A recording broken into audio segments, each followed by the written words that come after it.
Valentia Radio. Okay, thank you. Listening out now on 2182. Valentia, southwest 4, 11 miles, 1032, falling more slowly.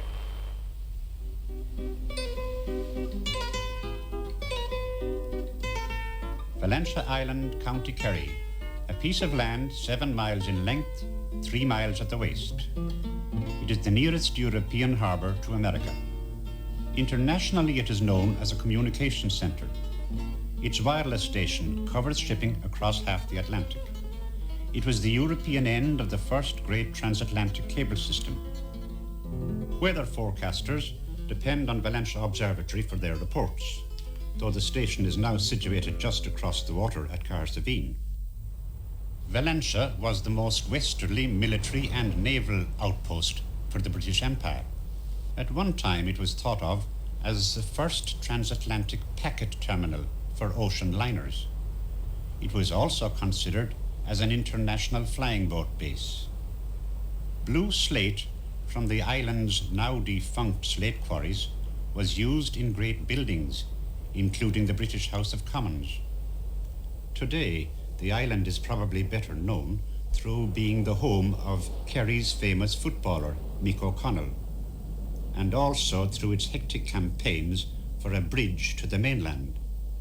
At its most prosperous time, the population of Valentia was over 3,000.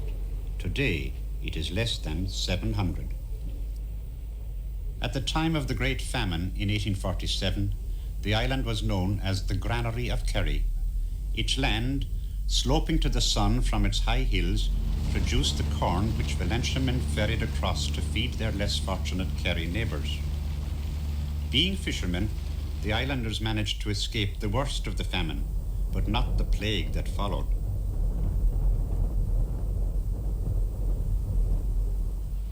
The biggest of the landlords here was the Knight of Kerry, who lived here in the island's most luxurious section, Glenlean. A group of London geologists visited this estate at the beginning of the 19th century.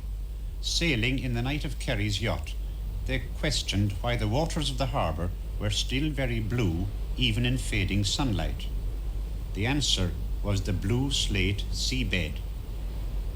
For nearly 100 years afterwards, Valentia slate was the most fashionable building material in the then British Isles.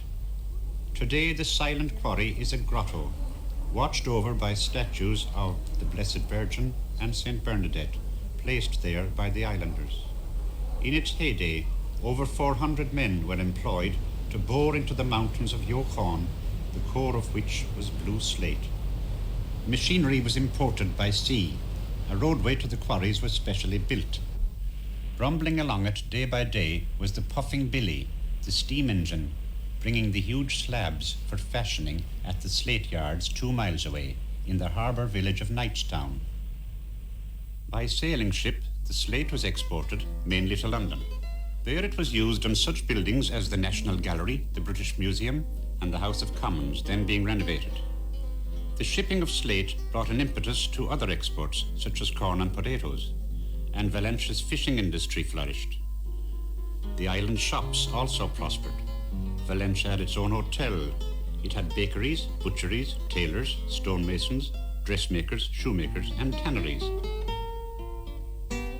Soon, the Knight of Kerry and local merchants urged that the railway be extended from Killarney to the island harbour. Valentia quarrymen were called in to help. They bored tunnels through the rugged hills on the way to the coast. This viaduct was built across a gap between the mountains. With much jubilation, the first trains were welcomed at Valentia harbour. But the 3/4 mile barrier of sea remained. The islanders urged that the ferry be bridged. However, England was at this time at war with the Boers. Mafeking, rather than Valentia, was to be relieved. The shelving of the bridge plan, together with competition from the quarries in Wales, ended the Valentia slate industry. A great many islanders were forced to emigrate. The last century had, however, singled out the island for a major role in world communications. Valentia was chosen as the first European terminus of the great transatlantic cable.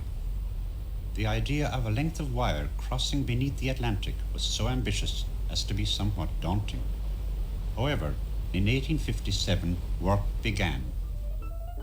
In England, the British warship Agamemnon and the American frigate Niagara were fitted out to carry the cable and its paying out equipment. The Niagara soon began laying her cable going westward from Valentia towards Newfoundland. The paying out gear proved faulty.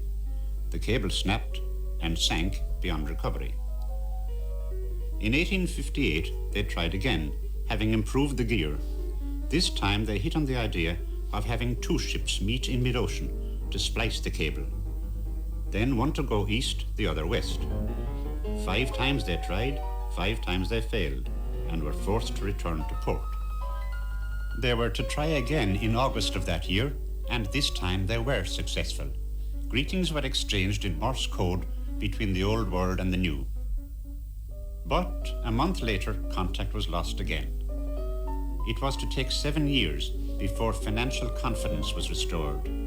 Then, the biggest ship in the world, Brunel's Great Eastern, was called in to lay the new cable. She too failed, but only once. In 1866, Valentia was again restored as the direct link between Europe and America.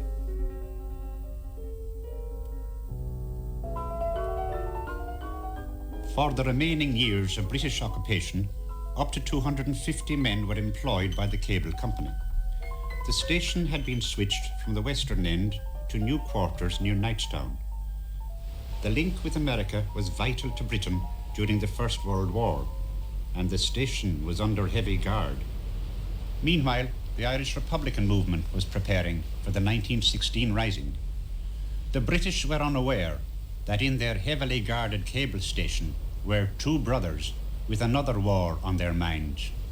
Tim and Eugene Ring, telegraph operators, were also intelligence officers for the volunteers. They were detailed to keep in touch by the Valentia cable with John Devoy and his Republicans in America. We sent the message through the cable unannounced to the censors to John Devoy, telling him that the rebellion had broken out. And the message was, "Mother operated unsuccessfully today, signed Kathleen." And the first news England got of the rebellion in Dublin was from their ambassador in New York, asking to deny or confirm that the rebellion was on in Dublin.